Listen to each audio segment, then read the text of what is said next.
What's up guys, and welcome back to On the Brick, and welcome to what is hopefully going to be the first of an yet unnamed series where I look at creations made by you. In the time since I've started this channel, as I looked at many well-known and not so well-known customs, I have had an extraordinary amount of people reach out to me asking if I can review their mock, which yes, I would always love to do. And I've also just had so many people share with me their awesome creations. And one thing that I've known for a very long time, and is really obvious when you think about it, is that not every custom creation will have instructions or be buildable. A lot of the time, people just put pieces together until something looks good, and other times it's not meant to be something that gets mass-produced and recreated. Regardless, I have been sent a lot of wonderful mocks and would love to share them with you. If you would like to see your mock in future videos, stick around to the end where I will explain how to do so. In this week's video, I have 10 awesome builds from 10 amazing creators. They come in no particular order, and also 10 just happen to be an arbitrary number. It's just what I had. If this series continues, it might be more than that, it might be less, it really depends what you guys give me. And the final thing to say before we get into the mocks is that obviously I cannot do super in-depth reviews for all of these sets or mocks. For at least this video, I'm only going off of pictures, sometimes even only one picture, so I can only say what I see. So with all that said, let's get started. First up is this custom 125-Z tread speeder bike, and this awesome little build comes from Valkyrie. They said that this set took about 5-ish hours to make, as they went through 2 or 3 different designs before finally settling on the one we see now.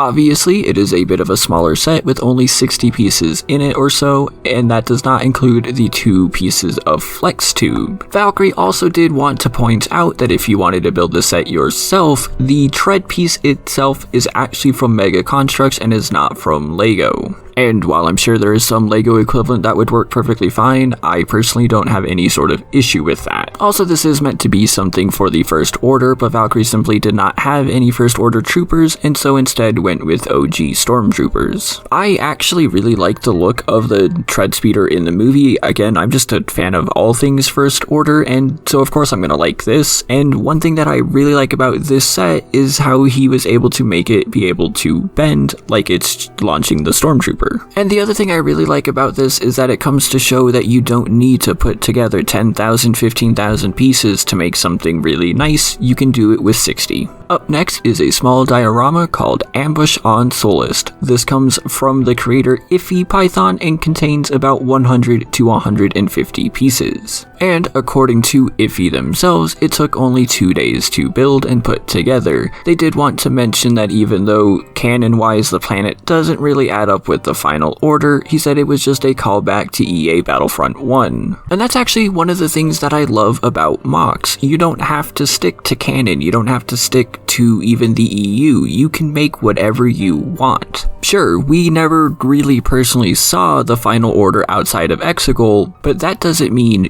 you can't make something depicting them to be there. And for the mock itself, again, I think he did a really wonderful job here. I love the use of the translucent orange to depict the flowing lava as opposed to the orange bricks themselves. He did a great job transitioning between that, the black soot, burned ground, whatever you want to call it, and then like the grayish part of Soulist as well. I also really enjoy that he took the time to build up the base on the side. Yes, it's blocky, but I actually think that works extremely well for what Soulist looks like. And I actually really think this is a cool set. This is something that I would love to personally have to be able to display my own troopers. That may or may not be a hint for future projects. Up next is a quick one from someone on my Discord called swaggyseal. There's no name with this one or really any information, so I'm just gonna call it Explosion. And that's not on Swaggy, in all honesty, they just posted this to my Discord. I saw it, thought it looked really cool, and wanted to include it. In fact, in this picture, you can even see a custom swamp speeder to the left there. Also, one of the real big reasons I wanted to include this build was because if you know anything about me, you know that I love the snot snot technique, and swaggyseal has that down here to the point that he even has a tiny little slope in there. This is one of the many techniques of Lego building that I still really need to work on and would really like to improve. So I personally love seeing things like this, and especially because you can tell a lot of time went into this build. Obviously, these pictures depict two different moments, but I do really love how in this one, without the explosion, this clone trooper has his helmet off, and they gave him hair. Like I said, I don't know if there's some sort of story or lore or whatever that swaggyseal has for this. If there is, please put that in the comments down below or on Discord, and I'll take a look, and I'm sure others will too. Up next is a small ship from TWP. This time it is the ETA-2 Jedi Interceptor. TWT says that this took about 100 hours to make, and they had 60 different iterations of the wings. And honestly, I believe it. Ever since I put out my video on Brick Vault's ETA-2, I have received a good few emails and contacts from people asking me to review their version. I think I have instructions for at least 5 or 6 different versions now from a whole bunch of people. They're all on my old computer. I'll get to them one day, I promise. And having looked through all of those, I can tell that this set is a challenge to put together. It is extremely thin, but you still need it to be able to hold firm. And similarly to Brick Vault's, TWP used the snot technique to make it have this extremely smooth look. And I also personally really like how he didn't just put the head of the droid, but actually fit the entire thing in there. And on top of all of that, found a way to include landing gear so this could sit comfortably. I am interested in how stable of a vehicle this actually is, again considering how thin it is and everything. I wouldn't be surprised if it's a little on the fragile side. Obviously this is meant more for display than playing or anything like that, and this just looks really good. I can tell a lot of effort went into making this, and if you ever make instructions, feel free to send them my way. Up next is another Clone Wars vehicle that unfortunately only has a single picture of it. It is called the Kashyyyk Style Republic Gunship, and it comes from someone with an amazing name of Dark Donut. Mr. Donut said that originally his plan was to build a whole Kashyyyk MOC and just wanted to recolor the official Lego one, something that I'm sure many of us are familiar with. And you can still kind of see that in the front of the build. But Dark Donut themselves ended up completely redoing the wings, the cockpit, and the main body. And that's one thing that always surprises me and why I really want this series to keep going.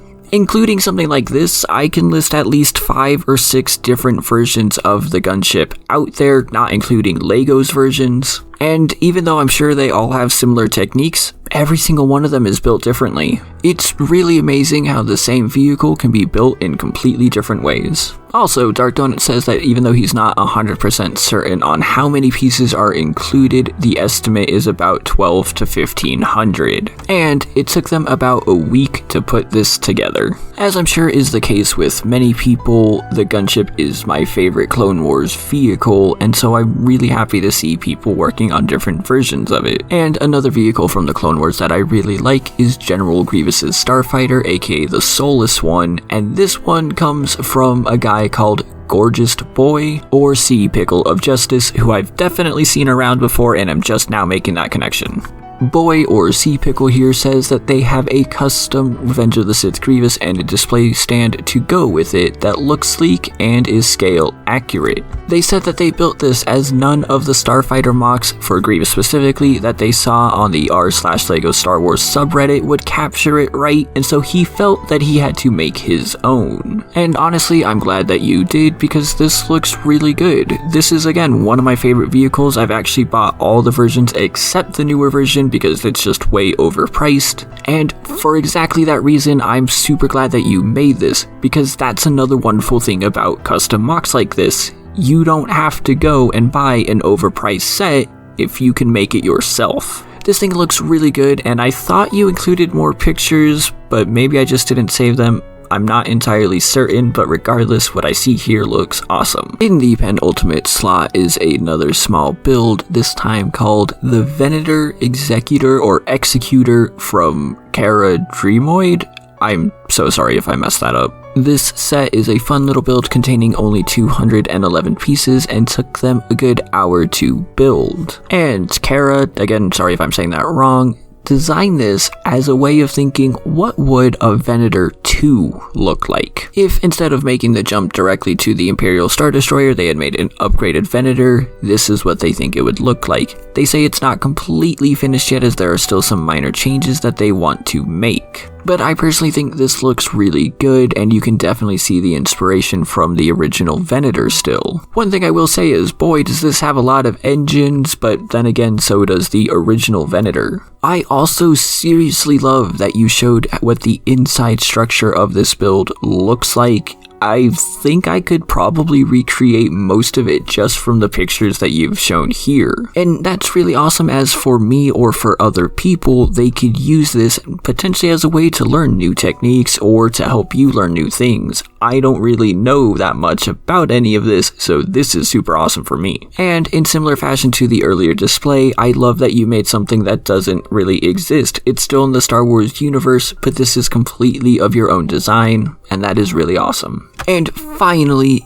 is the absolute biggest set on here by far. This set is the Twilight, and it comes from someone simply known as Bit. And boy, is this quite the build. Even though it is not quite minifig scale, as after finishing it they realized they would have to make it slightly bigger, it's still over 3,300 pieces big. They actually shared the physical information of this build, showing you that it's 112 studs in width, 67 studs in length, and 34.8 high. And yeah, you can tell that this thing is a massive build. They included the brick separator, which all of us have, and so you can tell just how huge this thing really is. I also love that they designed it in such a way that you can actually fold the wings just like we see in the movie/show, and I assume the landing gear pops out or can be added. Just kidding, I just realized that it's actually just folded up underneath there the whole time. But if you want to know how big this is, that's the place scale set for Anakin's Starfighter. Yeah, the Twilight is actually really big. I never realized that it's almost the size of the Falcon or the Ghost, in fact. Obviously, this is just a digital creation, but that does not take away from how awesome or how nice it is. A lot of people build things digitally first, and the thing that's really exceptional about this is it was designed in a way to be physically built one day, too. I hope one day Bit himself is able to do that, and who knows, maybe one day I can too.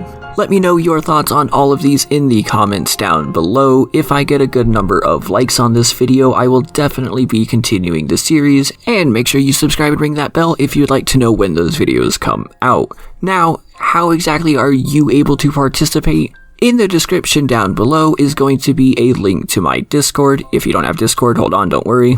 But if you do, make sure you head there and go to the channel called mocs-for-videos. Feel free to post as many pictures as you want of your mock, or maybe put like a link to an album or a Flickr album or anything like that. The more pictures you post, the easier it is for me. You can also link a video, anything that you want. But alongside your mock, please do include any information that you might have of it, how many pieces it is, how long it took, anything that you might want to add. If you have an Instagram or a YouTube page, something that you want me to be able to link to, please include that there. If it doesn't link, don't worry, we'll handle it. And lastly, please do give me a name for both the mock and a name for you. Ever since I asked for submissions for this video, I have received a whole lot. If you didn't see your submission in this video, please do post it in that Discord again. If you do not have Discord, there is an email that you can contact me at in the description, and just send me all the information there instead. Thank you all so much for your constant support, thank you all so much for watching, and a huge thank you to all of my patrons who makes videos like this possible. Especially thanks to Jaden, Project Elements, JA101, and JVP1K, and a huge thank you to Nathan, who's putting something a little special together. And finally, thank you all so much for watching, and I will see you next time.